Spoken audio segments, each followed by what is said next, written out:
Estás escuchando las noticias como son. Acá en los estudios de Radio Martí les saludamos como de costumbre José Luis Ramos y Amado Gil. Bueno, los números de infectados de COVID-19 en Cuba no bajan, siendo el epicentro permanente La Habana. Un escenario que contrasta con la realidad del país, donde la población se ve obligada a conglomerarse en las calles en busca de comida. Y lo peor, según apuntan los analistas, no se ve la luz al final del túnel. Sí, señor. Voy a utilizar la frase que está utilizando la televisión, los reporteros de la televisión, los dirigentes del gobierno cubano. Es una situación muy compleja que se enfrenta el país. Tú sabes que siempre en Cuba las toman, hay frases, ¿no? Y hay la frase del momento, cuando no es la reafirmación socialista, es esto, lo otro, pero ahora es una situación compleja, es una situación muy compleja. Y de verdad que es compleja. Es compleja, pero el problema es quién es el que siembra esa complejidad. Vamos a analizar el tema, no solamente con la COVID-19, sino políticamente lo que se espera en los próximos años, el Congreso del partido, si se espera algo. Vamos a conversarlo con alguien que está pues muy familiarizado con todos estos menesteres. Me refiero a Antonio González Rodiles, director de Estado de SATS. Antonio, gracias por acompañarnos como siempre en este programa. Gracias. Bueno, gracias. Un saludo a ustedes y a todos los oyentes también. ¿Te sorprende, Antonio, que sin duda no ha ascendido la alerta tras el inesperado aumento de la COVID, o era algo que se veía venir? Bueno, mira, primero al comentario de Amado del tema de la complejidad. En el mundo hay crisis, en Cuba no. En Cuba hay situaciones complejas. Sí, señor, es verdad. Eso es parte del lenguaje de los eufemismos que ellos usan, que siempre, tú sabes, hay una profunda crisis, el país está en una debacle, no, hay un periodo especial. Sí, nosotros no. Sí, siempre es un nombre que cuando alguien lo oye, dice, bueno, ya ni siquiera a veces puede distinguir si es bueno o malo, porque tú le dices a alguien que está en un periodo especial y alguien lo tomaría como que está en su mejor momento, ¿no? Sí, claro. Es verdad. Bueno, pero más allá de eso, mira, lo que está pasando, en mi opinión, esas cifras y esos datos debieron reportarse desde hace mucho. Yo no veo cómo podía ocurrir que en marzo del año pasado, Cuba, teniendo sus fronteras abiertas a las zonas más calientes del planeta, estamos hablando de Italia, estamos hablando de España, de Estados Unidos todavía tenía esos números, pero también estaba abierta, un tráfico de pasajeros y de viajeros permanente. Sin embargo, los datos que reportaba el régimen de contagios eran extremadamente bajos. O sea, no hay explicación para que en aquel momento las cifras fueran tan bajas y ahora no digamos que están reventados, pero son cifras que están en el orden de lo que están reportando otros países de la región. Entonces, en mi opinión, el maquillaje viene desde hace mucho e incluso ahora mismo yo tengo mis dudas porque están dando como una meseta de contagios y generalmente estos procesos no transitan por mesetas, o sea, hay crecimientos y decrecimientos, pero no hay no hay cifras completamente estables durante un periodo largo. Y ya ellos están reportando estas cifras del orden de en promedio alrededor de 700 casos diarios promedio, 700 y tanto, lo están reportando desde noviembre o diciembre, o sea que ya es mucho tiempo con esa supuesta estabilidad en la cifra. O sea que yo creo que el maquillaje se hizo antes y se sigue haciendo. Pero fíjate, es interesante. Si ves los papeles que tengo aquí, tenía esa nota para hacerte la pregunta y te me adelantaste, ¿no? Pero te voy a caer atrás, como se dice popularmente. ¿Por qué lo están haciendo? Es sumamente interesante lo que acabas de apuntar. En todos los países del mundo y por aquí venía mi pregunta, hay picos, lo que le llaman los rebrotes, hay momentos que mejoran, después viene una actividad social como puede ser fin de año, y viene el rebrote, después viene una estabilidad, después viene aquí en Estados Unidos las fiestas de primavera o el spring break, como le llaman en inglés, que es donde se reúnen los jóvenes, viene un rebrote, vuelve el pico hacia arriba. Sí, es como un oleaje. Exactamente. Ahora, lo que llama la atención es lo que dijiste, y quiero ir más allá, la meseta. ¿Por qué Cuba, después de estar tan bajo, ahora se mantiene alto, y no faltan las críticas, pero se mantiene alto? No hay oscilaciones. ¿Por qué? ¿Qué están buscando? Yo pienso que en este momento el reportar las cifras tiene definitivamente un trasfondo político, Amado y José Luis, porque ellos están buscando, y desde que apareció, es una gran casualidad, no se puede asegurar, pero desde que se empezó ya a ver que Biden iba a ser el futuro presidente, coincidió también con la apertura de los viajes, o sea que ahí pueden haber coincidencias. Pero definitivamente a partir de ese momento se empezaron a reportar esas cifras más altas, y mi lectura desde el ángulo político es que a ellos les interesa decir que Cuba está transitando por una pandemia con esta situación igual que el resto de los países de la región, pero que la isla está bloqueada y bla, bla, bla, bla, todo ese discurso, para pedir que le relajen sanciones y que le permitan empezar a recibir más recursos y sobre todo más ayuda, ¿no? Porque es lo que siempre el régimen lo esconde, pero al final Cuba es un país que se mantiene de ayudas, ¿no? Yo creo que hay un trasfondo político en las nuevas cifras y estadísticas que está mostrando el régimen. El país, en este caso Cuba, no adquirió vacunas en el mercado internacional porque no forma parte, voy a decir el nombre, Mecanismo COVAX, que fue creado bajo el auspicio de la Organización Mundial de la Salud. Esto en otras situaciones lo que hace a muchos países pues favorecerlo en cuanto al acceso, ¿no?, a la inmunización debido a la situación económica que tiene, a los ingresos tanto medios como bajos que enfrenta el país. Ahora bien, ellos dicen que desarrollan 4 vacunas, ¿no? 4 candidatos vacunales. Sí. Tiene un nombre muy bonito. Candidatos vacunales. Sí. No se puede perder la terminología. No, son los candidatos vacunales que van ya al segundo término de inmunógenos. Lo anoté y todo. Son los inmunógenos. Todos muy patrióticos, ¿eh? Todos muy patrióticos. Sí. No es Pfizer, no es Moderna, no, todos son muy patrióticos. Sí. Muy bien. ¿Qué te parece a ti que prácticamente ya muchas partes del mundo, casi todo el mundo, los países han venido ya adelantando sus vacunas y Cuba todavía sigue pues en fase de experimentación? Bueno, si uno ve las cifras también de la región, hay países como Chile que ya casi el 50% de su población está vacunada. Otros países que rondan de cada 100 habitantes, 10 están vacunados, entre 5 y 10, o sea, ya esos son los números que se empiezan a manejar. En el caso de Cuba, yo creo que ellos están haciendo una apuesta bien arriesgada, una apuesta que tiene que ver con parte de la propaganda política de que el régimen en el tema de la salud es avanzado, pueden lograr vacunas, controlar epidemias, pueden exportar profesionales, todo este discurso. Yo creo que es muy arriesgado porque, en primer lugar, hay un punto que hay que señalar. La población cubana está muy envejecida. Más del 25% de la población tiene más de 60 años. Lo otro está muy malnutrida. Y hay muchas enfermedades como debido a esa malnutrición, de hipertensión, diabetes. O sea, realmente es una población que en cuanto al tema de salud no está muy bien calzada, como diríamos. Y en ese sentido creo que el régimen está apostando mucho más por la cuestión política y toda esta propaganda que realmente por el escenario que tiene en el terreno. Yo creo que es muy, muy arriesgado lo que están haciendo, me parece, y toda la información que se ve desde la isla, es que el escenario sumado a toda la crisis económica se va viendo cada día más complejo.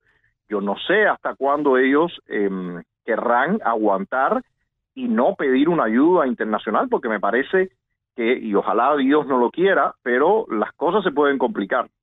Antonio, ¿y si el gobierno cubano después porque vamos a pensarlo ahora en términos de dinero, en términos económicos y no en términos de riesgo a la población, si el gobierno cubano después de estar cuantas semanas, ya que venga la segunda dosis de los candidatos vacunales, etcétera, comienza drásticamente a bajar los números y dicen que es la efectividad de la vacuna, ¿eso no les puede propiciar, atención de algunos países en vías de desarrollo para comprarle la vacuna?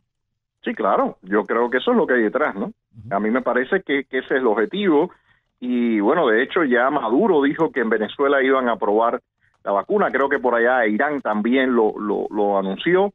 La apuesta es precisamente a eso, a tratar de lograr ganancias algo sustanciales exportando esa vacuna. Pero todo esto dependerá de si realmente las vacunas son efectivas o no lo son, porque recordemos que hace muchos años Fidel Castro construyó todo aquello que iba a ser un supuesto complejo de producción de medicamentos y que Cuba iba a estar ubicada en el mercado internacional y que iba a vender a todo el tercer mundo y todo ese discurso, y al final todo eso quedó hecho chatarra y edificaciones completamente vacías que después tuvieron que transformar para otros usos, ¿no? Entonces, veremos a ver, en Cuba todos son siempre planes grandes, planes galácticos, ¿no? Que al final muchas veces terminan siendo un desastre. Veremos a ver en este caso, pero la historia dice que en general los resultados que ellos tienen no son nada halagüeños en nada, ¿no?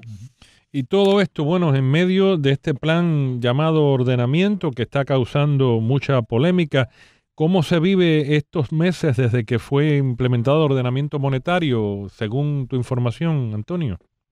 Bueno, la inflación galopante. De hecho, hay colas hasta en las tiendas en dólares, en moneda libremente convertible, como le dice ellos, con las tarjetas. Y en las otras tiendas, realmente el desabastecimiento es tremendo.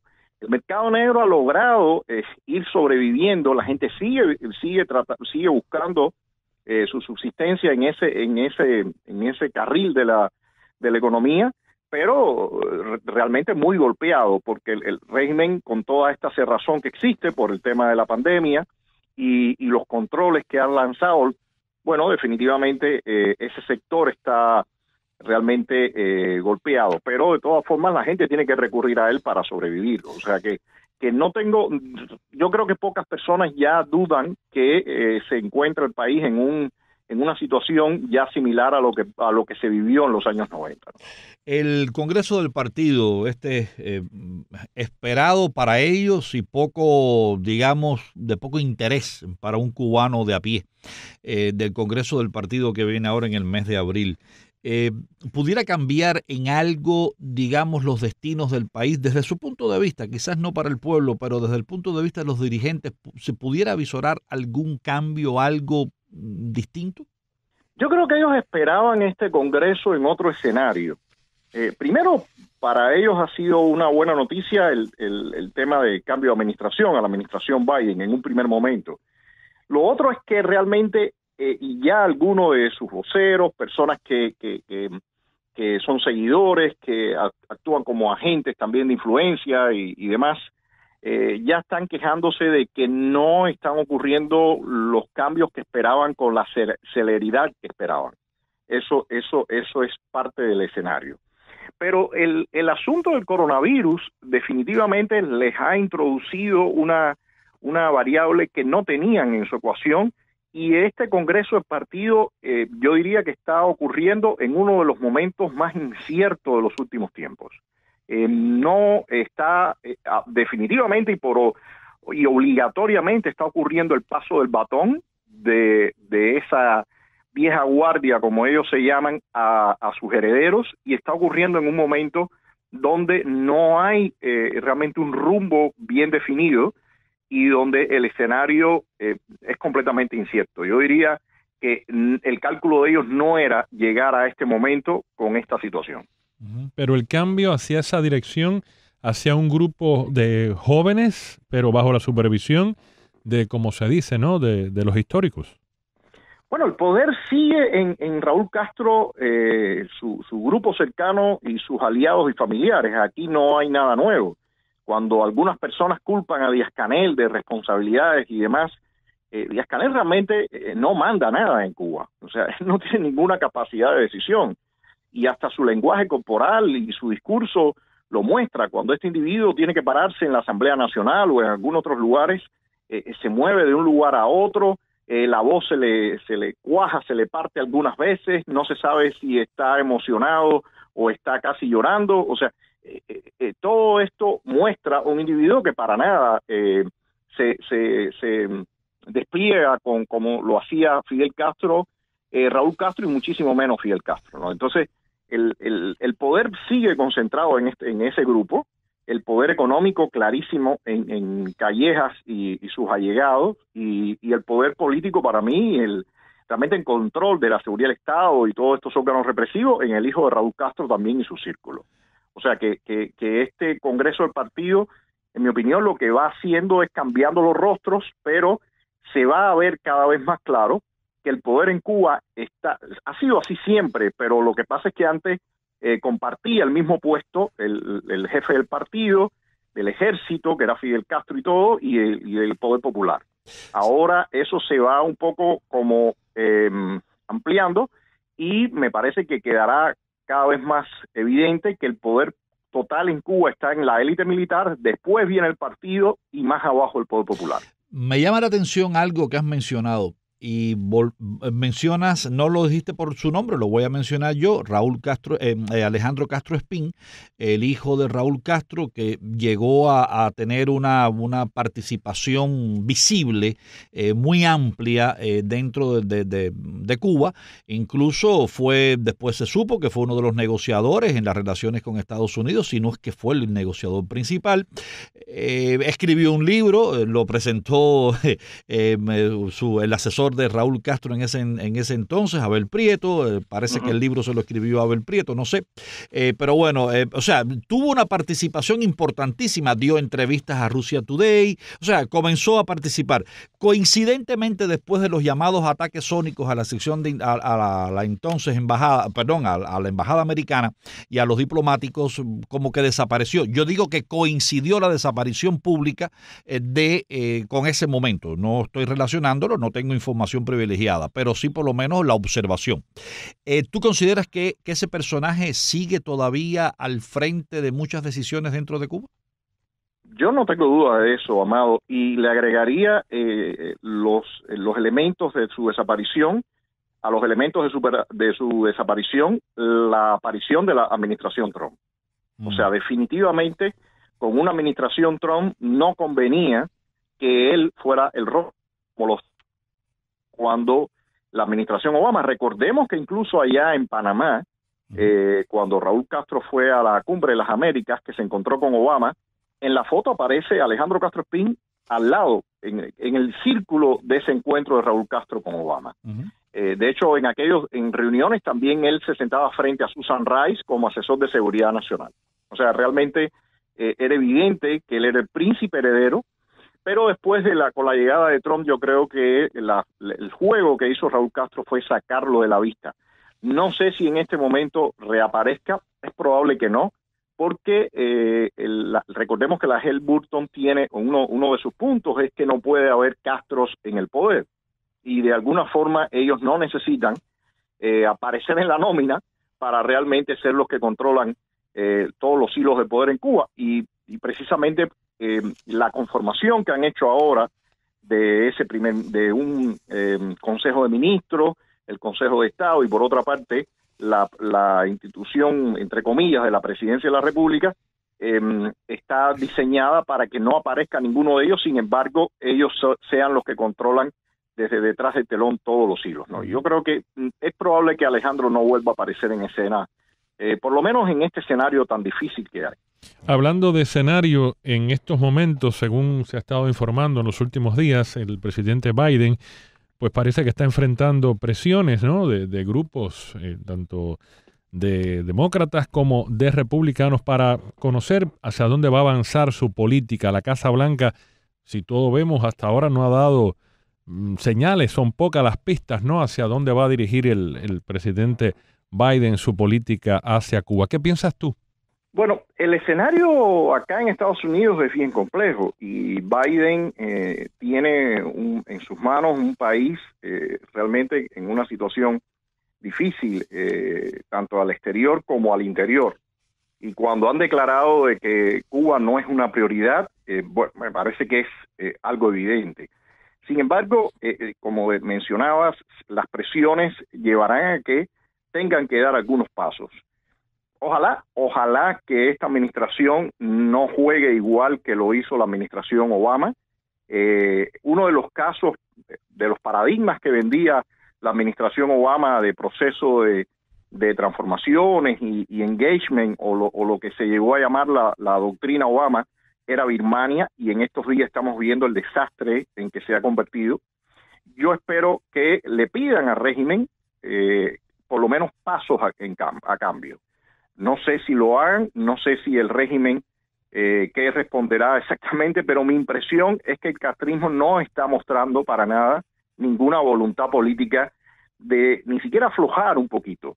Y ahí, ayer mismo yo hacía un Facebook Live, donde hablaba de algunos actores de la política, analistas y demás, que están hablando de diálogo, de que hay que entrar en negociaciones con el régimen cubano.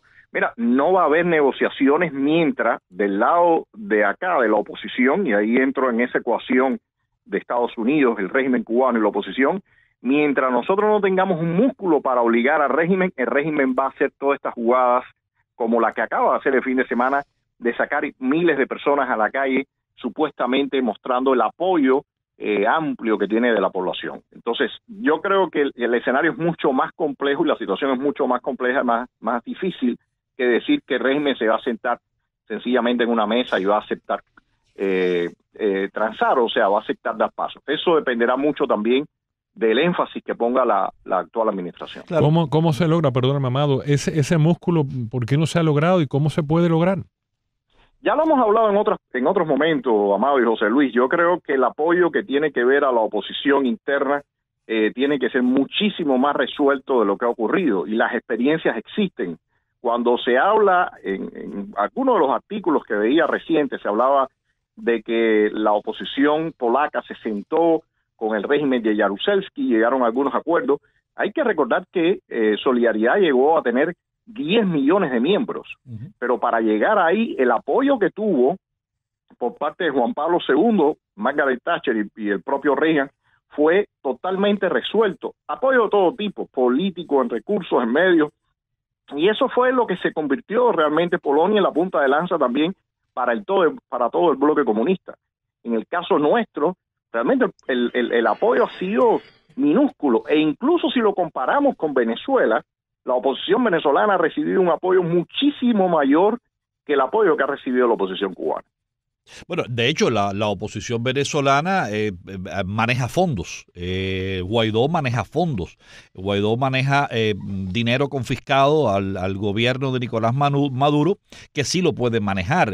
Guaidó todavía puede manejar una Corte Suprema en el exilio que se organiza y está financiada, o por lo menos la logística está ayudada en la logística, y tiene mucho más recursos, por supuesto, que la oposición cubana. Y tuvo y ha tenido hasta ahora el apoyo de los Estados Unidos, del llamado Grupo de Lima y de la Unión Europea, en fin, que no lo han tenido hasta ahora. Más de 60 países se reconocen a Guaidó como el presidente de Venezuela. Y aún así no han podido quitarse de encima a Maduro. Nos queda un minuto y medio, perdóname, nos queda un minuto y medio, pero como el gobierno cubano, que no es China económicamente hablando, que está pasando 3 varas de hambre, como diría un guajiro allá en Cuba, que no tiene, los tanques están oxidados, tiene 3 aviones con falta de gasolina, ¿cómo el gobierno cubano logra todavía tener esa influencia, o por lo menos que la gente le diga, bueno, no lo ataques, déjalo ahí? ¿Por qué, Antonio? Ha trabajado durante demasiados años y es un gobierno muy listo. Fidel Castro, hay que reconocer que era un individuo maléfico en ese sentido, y siendo el país una ruina, lograba conquistar a otros desde otro punto de vista. Mira lo que pasó con Venezuela. Ese hombre trajo a Hugo Chávez, que era aparentemente un ser insignificante, apostó fuerte y logró tenerlo, y después del golpe de Estado del 2002 convencerlo y adueñarse prácticamente de Venezuela. Entonces, el enemigo no es un enemigo tonto para nada, está en ruina, pero es astuto, son como hienas, no saben dónde morder y lo han hecho y tienen la experiencia. Sí, no, y ahora, sobre todo con la vacuna, cuidado, no quieran controlar también ahora con la súper efectiva vacuna Soberana, Abdala, Mambisa y todos los demás patriotas. Bueno, hay una frase por allá en Cuba que es soberana, punto suspensivo, que no puedo repetirlo en el programa, pero vamos a ver que no se convierta en eso. La soberana, esa misma, la soberana 2. La soberana 2. Muchísimas gracias, Antonio González Rodiles. Bueno, un saludo a ustedes. Un placer. Igualmente, regresamos mañana, si Dios quiere.